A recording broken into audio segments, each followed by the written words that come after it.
Բարև ձեզ, ուրախ ենք շնորհավորել ձեզ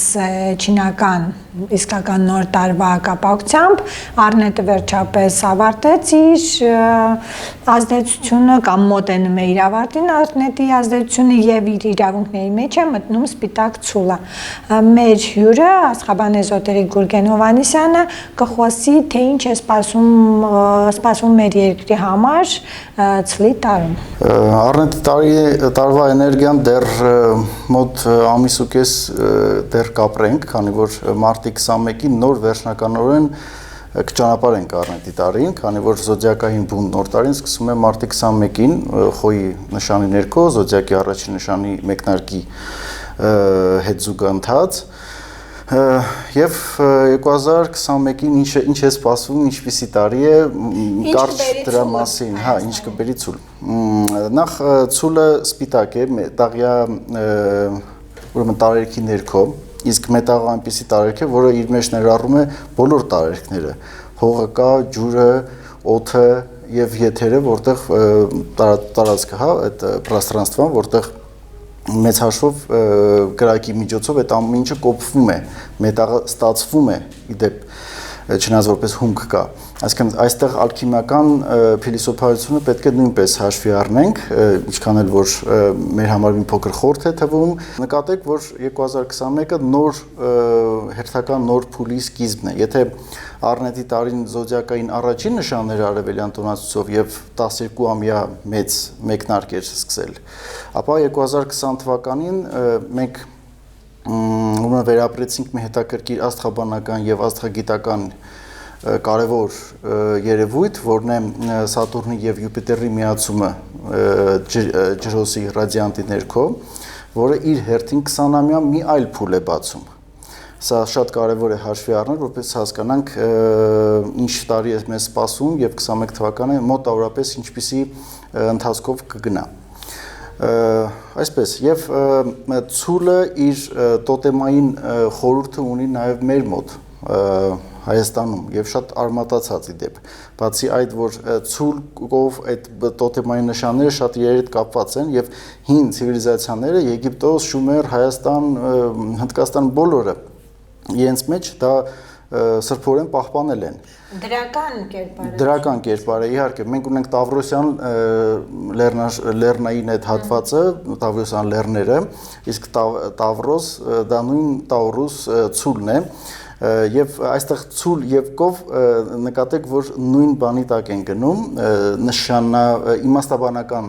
խորհրդի ներքո, փիլիսոփայական խորհրդի ներքո նույն նշանի ներքո են գնում։ Եթե Եգիպտոսում համարվում էր, որ բոլոր աստվածները ծնվել են տիեզերական ուրեմն կովից, ցլից, կամ այդ ամբողջի միացումից եւ բոլոր աստվածները ունեն այդ խորհրդի մի մասը, Սա պատահական չէ, դիցաբանական հյուսվածքները պատահական չեն առաջանում եւ եթե պատահական էլ առաջանան չեն գնա դարերի վեր եւ հասնեին մեզ։ Մենք ունեցել ենք մի հրականություն Հայաստանում, որտեղ Տավրոկտոնյան իր գլխավոր առանցքային դերն է կատարել։ Հետագայում նույնպես մեր խորհրդաբանության մեջ, երբ քրիստոնեությունը դարձավ գերաշխող պետական կրոն, այսպես կոչված, նույն ցլի կերպարը մնաց որպես 4 կարևոր հավատարանիչների խորհուրդը ներկայացնող նշան։ Առյուծը, ցուլը, արծիվը եւ մարդու կերպարանքով քերոբինը, չէ՞։ Սա նույնպես հաջորդականության այդ խորհուրդն ենք տեսնում, թե ինչպես է դա շարունակվել եւ հիմա առնչվում ենք հենց այդ տոտեմի հետ, հենց այդ ուժի հետ, այդ էներգիայի հետ։ Բնականաբար նոր լիցքի համար միանշանակ դրական է նիտված։ Նաև հաշվի առնենք, թե ինչպիսի փոփոխություններ եղավ 2020 թվականին, որոնք շատ ծանր էին եւ հոգեբանորեն, եւ նուրբ դաշտում, եւ շատ-շատերը այժմ միգուցե թերահավատորեն կամ միգուցե ինչ-որ այլ կերպ սկսեն ընկալել աստղաբանության խորհուրդները, ուղղակի նշեմ, որ նման իրավիճակներ պատմության մեջ շատ է եղել եւ մենք էլ վերջին 100-ամյակում շատ ծանր իրավիճակների ենք հանդիպել եւ լավ իրավիճակների ենք հանդիպել։ Մենք ունեցել ենք լրիվ կատարյալ, ուրեմն անակնկալ կատաստրոֆա, երկրաշարժի մասին է խոսքը, որը ոչ մի դեպքում սպասված չէր եւ մենք կարողացանք հաղթահարենք առանց որևիցե նեգատիվ ստեղծելու։ Եվ շատ կարեւոր է թե մենք ինչպիսի էներգիա ենք դնում նույն տարվա մուտքի հետ կապված։ Այսինքն մենք տարին իհարկե թիվը փոխել ենք հունվարի 1-ին, բայց տեսեք, որ արևելյան զոդիակային տարին սկսվում է այսօր, փետրվարի 11-ին, որտեղ երկրորդ նորալուսինն է արևագալից հետո։ Մարտի 21-ին եւս կարևոր տիեզերական իրադարձություն կլինի, որը եւս կսկսի նոր փուլի, այսպես բաց զրոյական դաշտ։ Շատ կարևոր է, թե մենք ինչպիսի էներգիաներով ենք դիմավորում։ Շատ այդ դրա համար պայմանավորված է տոնական սեղանը, տոնական տրամադրությունները եւ այլն եւ այլն։ Սա հնուց եկած, բայց իր կարծես թե գործառույթը կորցրած ինչ որ մի տար է համարվում, քանի որ ավելի շատ ձևական կողմն ենք մենք հիմա դարձել է ձևական, քան հոգեբանական։ Այո, բայց շատ կարևոր է, թե ինչպիսի նախատրամադրվածություն ունենք։ Յուրաքանչյուրս տոնում ենք ամեն տարի մեր ծննդյան տոնը։ Եթե դա կապակցենք ամբողջ մոլորակային վերաթարմացման ծննդյան հետ կապված, ապա այստեղ մենք շատ բան կբաց թողենք, եթե այս կարևոր տիեզերական դատաներին ուղղակի հերթական նայենք։ Այսինքն այստեղ պետք է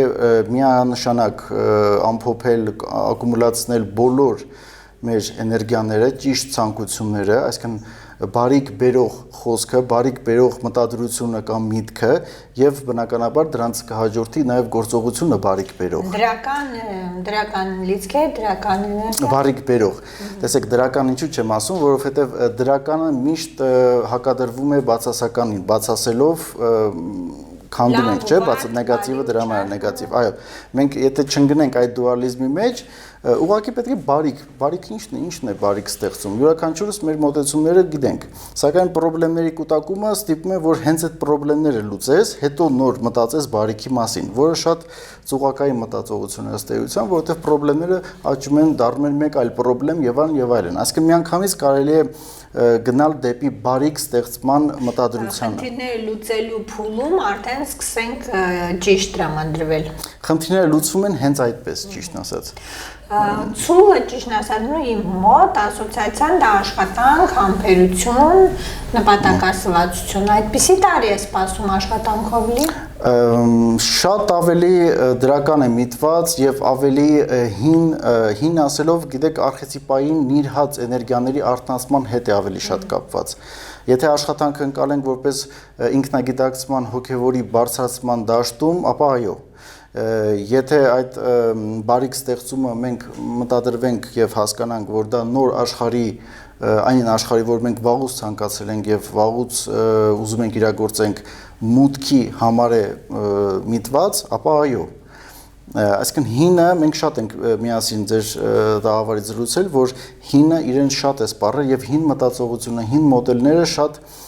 կործանարար են լինելու։ Մենք կարմիկական շատ լուրջ տարի ունեցանք Սատուրնի իշխանության ներքո 2020-ին եւ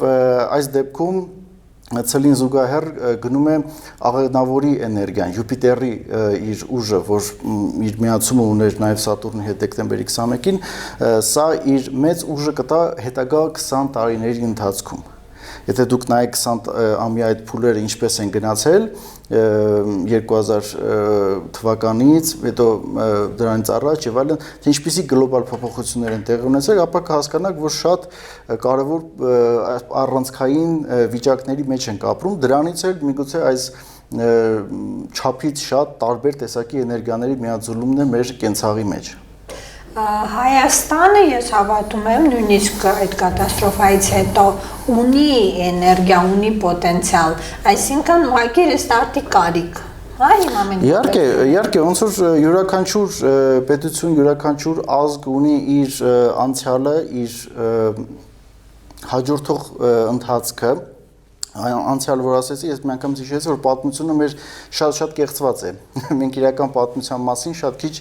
տեղեկություն գիտենք, այո։ Գրում են հաղթողները, նենց ոնց որ իրենց։ Հա, հաղթողները, իսկ այդ հաղթողները գրում են ում ցուցումով, միգուցե իրանք էլ չգիտեն։ Սա էլ իր հերթին եւ Հայաստանի հետ կապված իհարկե կա ամբողջ պոտենցիալը, իհարկե կա ամբողջ ուժը, դրանից էլ այսպիսի կարծես թե դիտարկման ներքո է գտնվում եւ այդ կիզակետում է գտնվում փոփոխությունների, ինչպես միշտ գրեթե, երբ անցում էր կատարվում կրոնական փոփոխությունների 300 թվականներից սկսած 301-ին մենք առաջ անցանք բոլորից, ինչպես խորհրդային կայսրության կարևոր փոփոխություններ, կործանումներ, գլոբալ ազդեցություններ մենք առաջինը այդ կարեցինք եւ այլն։ Մենք միշտ շտապում ենք եւ այդ շտապողականությունը իհարկե կապված է զարգացման ընթառաջ գնալու հետ, սակայն շտապելով մենք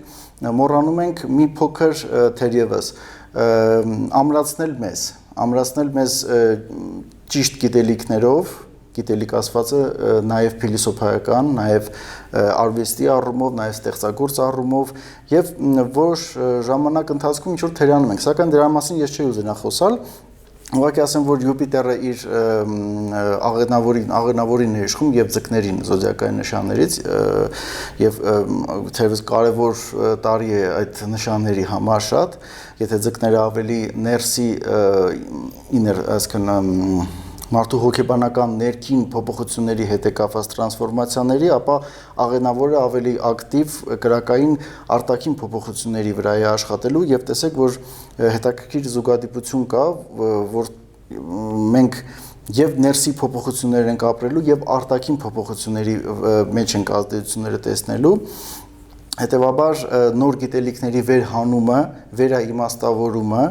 դրանց կիրառման նոր ձևերը, ստեղծագործական process է իհարկե դա, միացնելը, դրանք աշխատացնելը շատ կարևոր է։ Այստեղ արքիմիական փոփոխությունները նույնպես չմոռանանք։ Նշեցինք, որ մետաղյա ցուլ է, իհարկե սպիտակն էլ արքիմիայում իր դերը ունի։ Սևի մեջ գործընթացից հետո, երեք գործընթաց կա մի խոսքով արքիմիայում, работа в черном, работа в белом, работа в красном։ Հիմա այդ նիգրեդոն սևի մեջ էր, ալբեդրոն, որը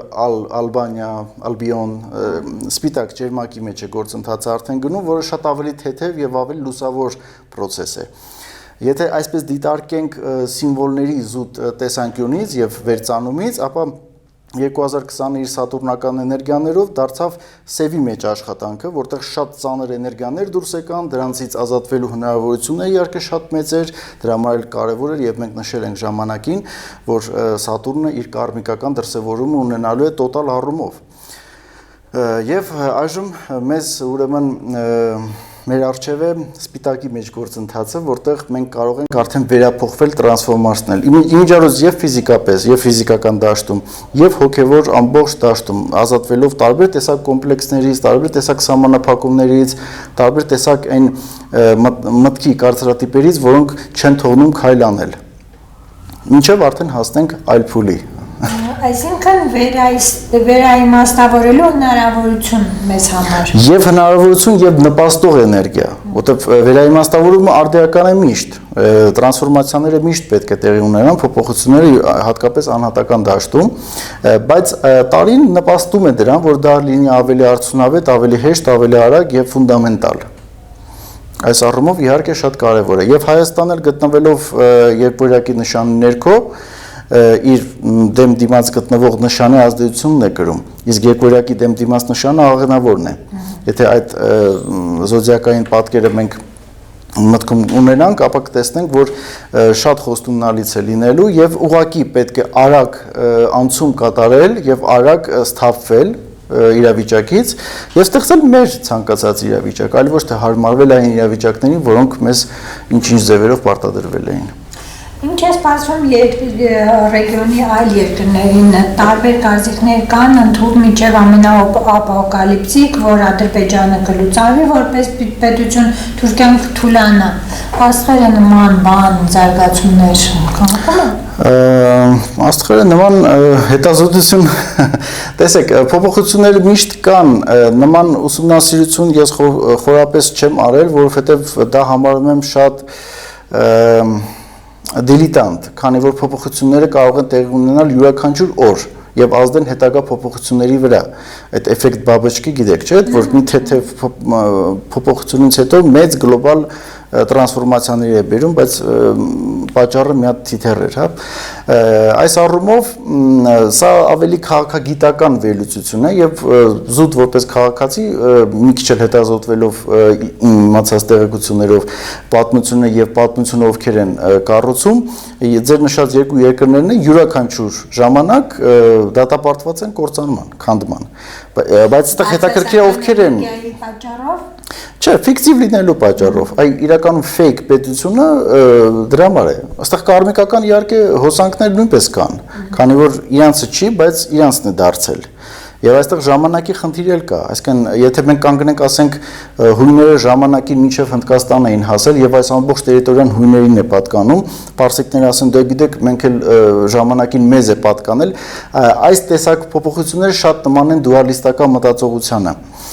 Եթե դուք խոսում եք մարդու հետ, որ Advaita է, շատ դժվար կլինի դա ուրեմն ճիշտ մեկնաբանել, հասցնել հնարավորինս մատչելի լեզվով։ Բայց կրկնում եմ, երկու ձեր նշած Թուրքիան եւ Ադրբեջանն էլ ֆիկտիվ երկրներ են։ Եվ այդ ֆիկցիան ով է պահում, այդ դրանցից է կախված։ Իրենց վրա կազդի գլոբալ փոփոխությունը, եթե հարցը այդպես տակ, ապա իհարկե կազդի, որտեղ այդպիսի կայսրություն, այդպիսի երկիր մոլորակում չկա, որ այժմ հենց հիմա փոփոխությունների մեջ չի։ Ոչ մի գերտերություն կոչված ապահովագրված չի քանդման վերաձևման այդ process-ներից, որոնք արդեն գեր դաշտում են գտնվում իրենց իշխանությունից դուրս եւ պատմության ընթացքում տեսել եք, չէ՞ որ գրեթե իդեալական կայսրությունը Հռոմի նման ունենալով այդպիսի փայլուն ղեկավարներ, ինչպես օրինակ Օգոստոսներ, որ 300 տարի այնպիսի իրավիճակ ստեղծեց, որ պատերազմ չեն տեսնում նույն այդ համենայն դեպս բուն Հռոմի հատվածը արտաքին դաշտում էր գնում, կործանվեց։ Նույն բրիտանական կայսրությունը, որ հետո դարձավ ինքը ժամանակին գաղութ էր, հետո դարձավ կայսրություն, ինքն էլ այժմ սպառման եզրին է կանգնած, բայց իրենք գիտեք հավաքելով այդ իմաստությունը, այդ գիտելիքը կարողանում են ինչ որ մի ձև հարմարվել կամ դուրս գալ իրավիճակներից։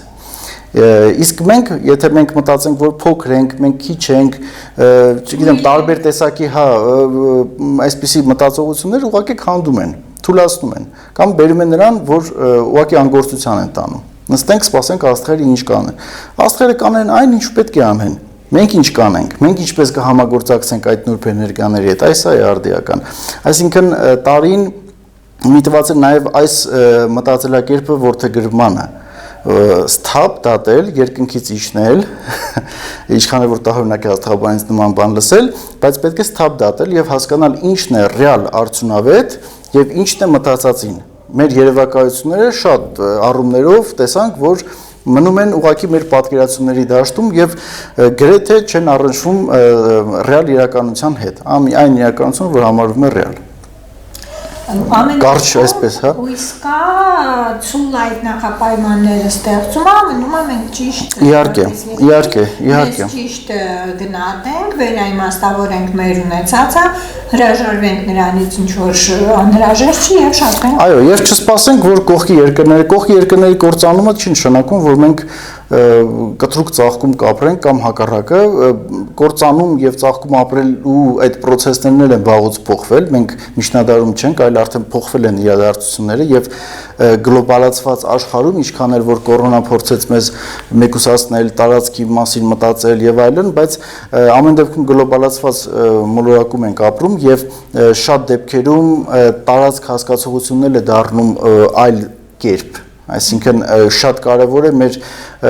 կորիզը ամրացնել, հասկանալ թե մենք ով ենք, ինքնագիտակցման process-ներ են դրանք բոլորը։ Շատ հետաքրքիր հարց է, մենք ով ենք։ Այսինքն նման կատաստրոֆայից հետո ինձ թվում է առաջի հարցը, որպես էթնոս, որպես ժողով, որը մեզ պիտի մենք տայինք, ով ենք մենք հայերս։ Արմենոիդ ռասայի ներկայացուցիչ, արմեններն ենք, Արմենիա են մեզ անվանում եւ մենք գիտենք ինչու ենք այստեղ, որ մեր բապերի հողն է, դա մենք ուղղակի զգում ենք։ Եթե չասեն էլ, մեզ ասեն, որ երբ որ եք, չգիտեմ, մեր Բալթյան շրջաններից եք գաղթել, չգիտեմ ինչ, բայց մենք գիտենք, որ մենք ստեղ ենք։ Մեր նպատակը ո՞րն է այս փուլում։ Ուղղակի շարունակենք գոյատևել մեր պատմական տարածքում։ Եթե իմ սուբյեկտիվ կարծիքն է ձեզ հետաքրքիր, ապա շատ կարևոր է հասկանալ, որ միշտ արմենոիդը, հայը, գործել է համամարտկային արժեքներից ելնելով, երբ ուժեղ է եղել։ մենք շատ ենք սիրում Տիգրամեցին հիշատակել եւ այլն մեր հզոր արքաներին իրենք գործել են այդ սկզբունքով ամենայն դեպս մի գերակշռող մաս եթե մենք միանշանակ սահմանափակվենք մեր նեղ մոտեցումներով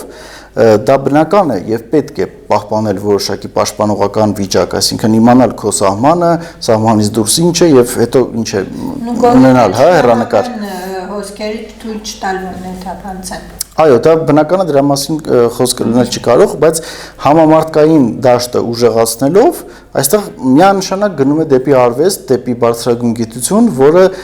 մեր իրականության մեջ կարծես թե լուրջ թերացումներ ունի։ Այսինքն գիտական շրջանում մենք ունենք կատարյալ նիր վերջի 30 տարիների ընթացքում չանցնենք այն մոտեցմանը, որ ինչու դուք չեք արել, մենք չենք անի կամ չգիտեմ, sense բաներ, չեն ոչ մեկը չի արել, հիմա կարող ենք անել, միանշանակ կարող ենք անել, կարծում եմ։ Պոտենցիալը ունենք, իհարկե ունենք։ Եթե այդ հին մոտեցումներից ազատվենք, հին մոտեցումներից մեկը ամենապարզ պրոզայիկը, որ տաղանդավոր մարդուն չթողեն առաջ գնալ, որ ինքը իր աթոռը չկորցնի, օրինակ։ Արվեստագիտության առումով դա մեզ պետք չի, որովհետև մենք տեսնենք ինչ ենք լինում մի քիչ ամրանակ, նոր կուզենանք, որ այս պատերը նկարած լինի կամ գեղեցկությունը մտնի։ Այդպես չի լինում։ Եթե մենք օրինակ ենք վերցնում եվրոպական զարգացած եւ գերիշխող երկրներին, ապա նրանք միշտ մեծ ուշադրություն են դարձրել դրան եւ հովանավորել են եւ նպաստել են գոնե դաշտ են ստեղծել, որ լծվեն իրենց մոտ։ Երբ Բյուզանդիան կործանվեց, արվեստագետների մեծ բանակ լծվեց Եվրոպա, հատկապես Իտալիա եւ Ռենեսանսը առաջացավ, օրինակ։ Վերածնունդը միշտ հաղորդում է զարգացում արվեստների։ Այո, եւ նման իրավիճակները ստիպում են, որ նոր ինստիտուտներ բացվեն, նոր մտածողությունը արագ ամրանա եւ ինտեգրվի, իսկ նման շրջանում ջրոսի դարաշրջանում եւ որտեղ որ քվանտային արագությամբ է ամեն ինչ տեղի ունենում, դրան կարելի հասնել շատ ավելի արագ, քան որևիցե անցյալում գտնվող դարաշրջանում, օրինակ։ Չանց մենք դա էլ ենք արել ժամանակին Կիլիկյան Հայաստանի օրինակ կարող ենք վերել եւ այլն։ Ինչու՞ չէ խորհրդային շրջանում նույնպես 20-ական թվականը, երբ կատարյալ կործանման ժամանակ էր, այստեղ հիմնվում էին ինստիտուտներ, նոր շինարարություններ տեղի ունենում, արվեստագետների հոսք կար տարբեր երկրներից եւ մի հետաքրքիր բում առաջացավ, որը 60-ականներին իր հետևանքը տվեց եւ մենք ունեցանք այն հետագա պատմությունը, որ ունենք։ Այո։ Իսկ այժմ եթե մենք մի կողմ դնենք բոլոր աղճատող, կտրող, մասնատող էներգիաներին,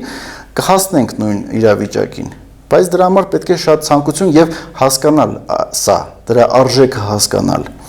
Միայն քաղաքական մոտեցումով, ծայրահեղ քաղաքականացված վիճակում մենք քայլ չենք կարող անել։ Եթե մեր երկիր գալիս է որևիցե օտար պատվիրակություն, մենք չենք տանում չգիտեմ, նախկին քաղաքական գործիչների տուն-թանգարան, առաջնահերթ տանում ենք Մատնադարան, Սարյանի թանգարան եւ հասկանում եք արվեստը եւ գիտությունը ինչ ենք մենք ունեցել, մեր ռեալ արժեքները ո՞րն է։ Հին անցյալում եղած կտոր, որը մի կերպ միավորել ենք, բայց հիմա մենք ինչ ունենք։ Դրա մասին ինչու չենք մտածում։ Ինչու նորից չենք ստեղծում։ Ինչու նորից չենք ստեղծում։ Նպաստող իրավիճակ կա, իհարկե կա, բայց կրկնում եմ, ծայրահեղ քաղաքականացված, ամեն ինչը դնել տնտեսագետի վրա, ամեն ինչը դնել քաղաքական գործիչի վրա, որը շատ դեպքերում տեսնում եք, որ միջինից էլ շատ ավելի ցածր ինտելեկտով եւ հնարավորություններով մարդիկ են հիմնականում, եւ իրանցից պահանջել ինչ որ տիտանական մի բան, համ այդ մարդկանց ենք մենք նեղություն տալիս, համ էլ ինքներս ենք ինչ որտեղ ընկնում մոլորության մեջ, որովհետեւ պահանջում ենք ուրիշ տեղից ինչ որ մի բան։ Այսինքն չսպասենք փրկչին, որը կգա եւ բոլոր խնդիրներին կլուծի։ Յուրաքանչյուրից փրկիչը միայն մենք ենք, որովհետեւ անհատի դաշտում մարդը անում է եւ խոսում է այն, ինչ իր մեջ կա,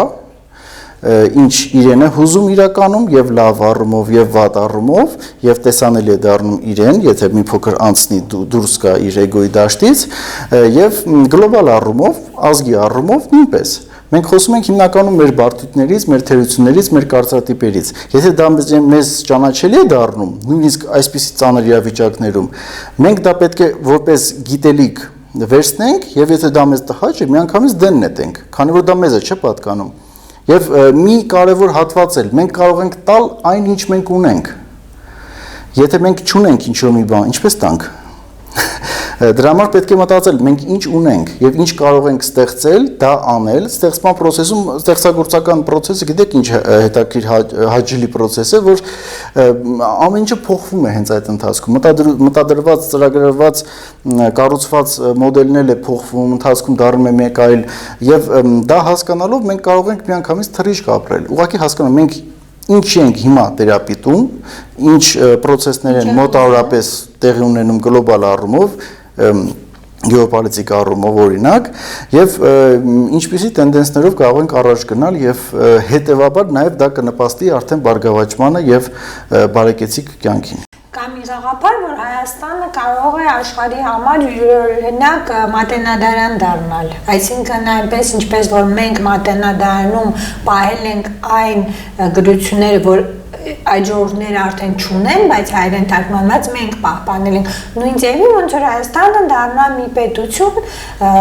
որը ամբողջ աշխարհի համար կպահի այդ արժեքները։ Դրանք հիանալի մտքեր են, ողջունելի են, բայց մենք եւս կրկնում եմ, միայն այս խնդիրները չեն, որ վերջի տարում առաջացավ եւ դուրս պրծավ։ Մենք նախորդող բարդույթներ ունենք շատ։ Այո, ֆրանսիացի հայտնի փիլիսոփա Ժան Բոդրիարը ասում են երկու ազգ կա, հայերը եւ հրեաները, որ կոտորածից հետո իրենց ցեղասպանությունից հետո մտածում են, որ իրենք չկան եւ պարտադրված են ապացուցելու իրենց գոյությունը։ Այսպես հոգեբանական թերևս վերլուծության արդյունքն է, կարող ենք ընդունել, կարող ենք չընդունել, բայց մենք եթե տեսնեք շատ ժամանակ մենք անընդհատ ապացուցում ենք, որ մենք յուրօրինակ ենք, մենք լավն ենք, եկեք մեզ սիրեք, չգիտեմ, փոխանակ մենք ռեալ գործ անենք։ Հասկանում եք, մենք շատ ենք մեր այդ կղզիացած վիճակում, այդ գրեթե անկլավ վիճակում, հա, այդ կողքերս մեր բոլորը վատն են,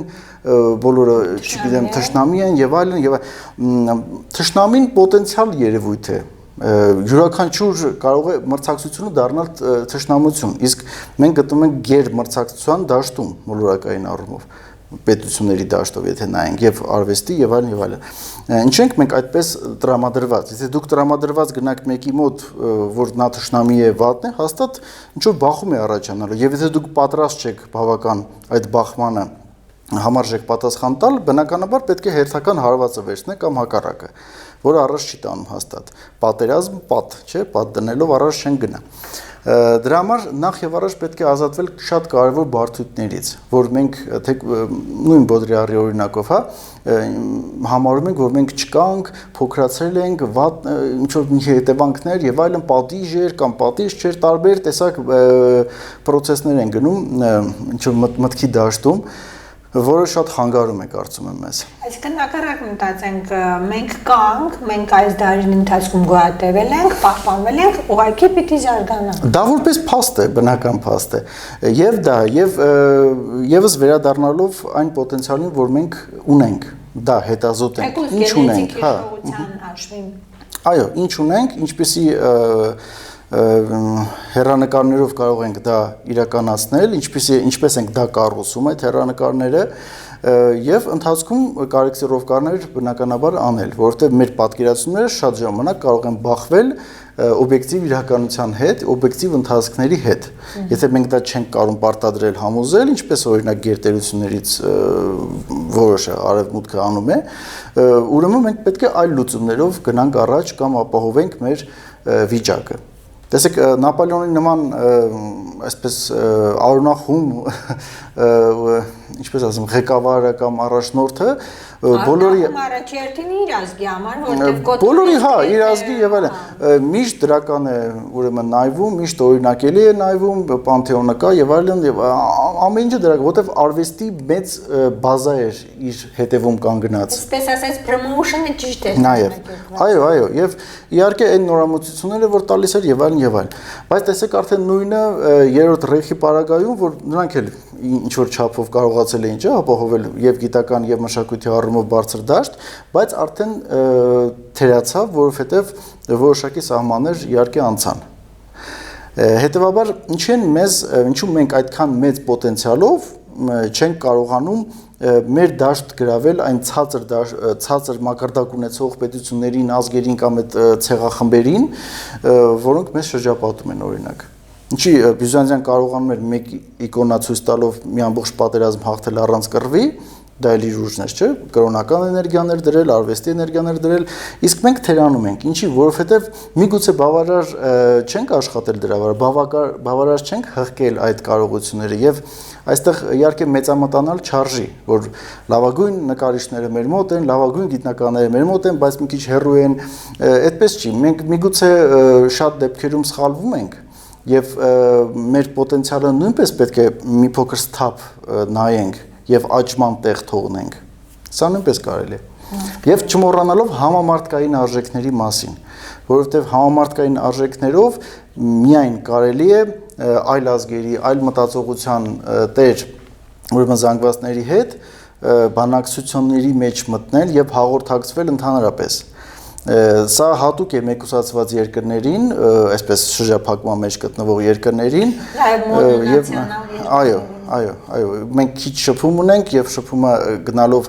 նախորդ տարի էլ որ այդպես այդ փոքրիկ օդն էլ մի փոքր փակվեց արհեստական ձևով, դա էլ նպաստեց, որ վերհանվի այս կարևոր խնդիրը, որը նիրհում էր, կարծես թե։ Եթե համաձայնեք իմ հետ կամ կհամաձայնեն իմ հետ, ապա սա մոտավոր լուծումներից մեկն է, որը շատ կարծում եմ պարզ եւ տրամաբանական է։ Հասկանալի է, ուղղակի ստեղ խնդիր կա արդեն կյանքի անվտանգության համար, կոնկրետ այս պահին մեր անմիջական հարևանները շատ բացասական են տրամադրված մեր նկատմամբ, մենք չենք կարող բացվել եւ հաղորդակցվել մեկի հետ, ով որ վիզա կտրում, բարձր։ Չէ, խոսքը նրա մասին չի, որ անմիջական հարևանի հետ մի անգամ այնպես բացվեց, որ չգիտեմ, հա, իր իշխան, եթե տեսնում ես, որ ինքը 100 անգամ ավել է իր ռեսուրսներով, սովորական սյունցին, հա, 3000 տարի առաջ մի չինացի իմաստուն գրել էր, կարող են կարդալ, չէ, որտեղ եթե դու գոնե 10 անգամ չի գերազանցում քո ռեսուրսները, պատերազմին սկսի։ Եթե 5 անգամ է գերազանցում, ուրեմն փորձի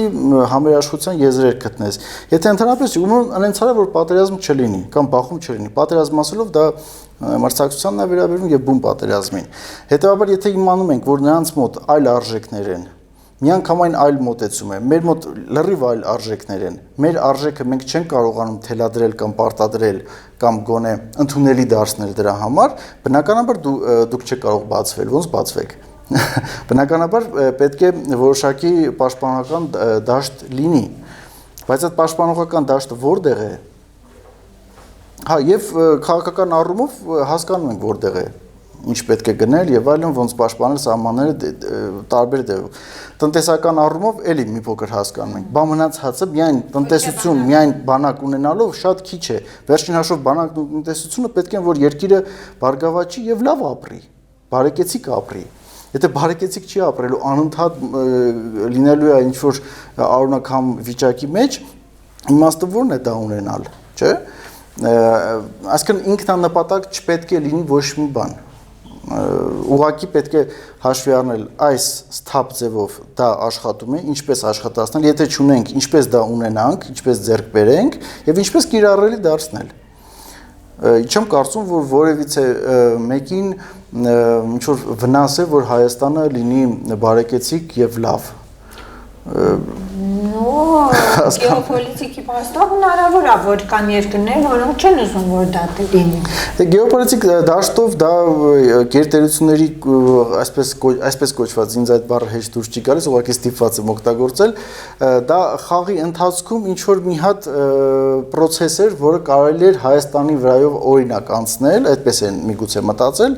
հաշվի առնելով թուլությունը։ Ինչպիսի թուլություններ կան։ Իմ կարծիքով դա արվեստի առումով կատարյալ ցածր վիճակն է, որը նաև համոզված եմ, որ արհեստական ձևով էր մնում, միգուցե որ անտեսում են խոշոր ժողովուրդը զանգված չասեմ, միգուցե ինչ որ երկրորդական դեր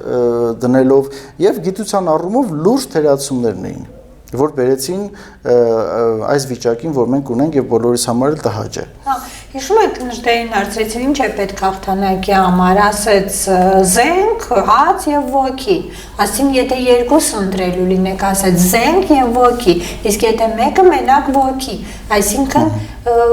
Նաև հոգեպես թուլացավ իջու։ Նույն Նժդեն բանտային գրառումների մեջ արդեն 50-ականներին ասում էր, որ ատոմային միջուկային զենքը երբ ստեղծվեց, արդեն փոխվեց լիակատար դաշտը։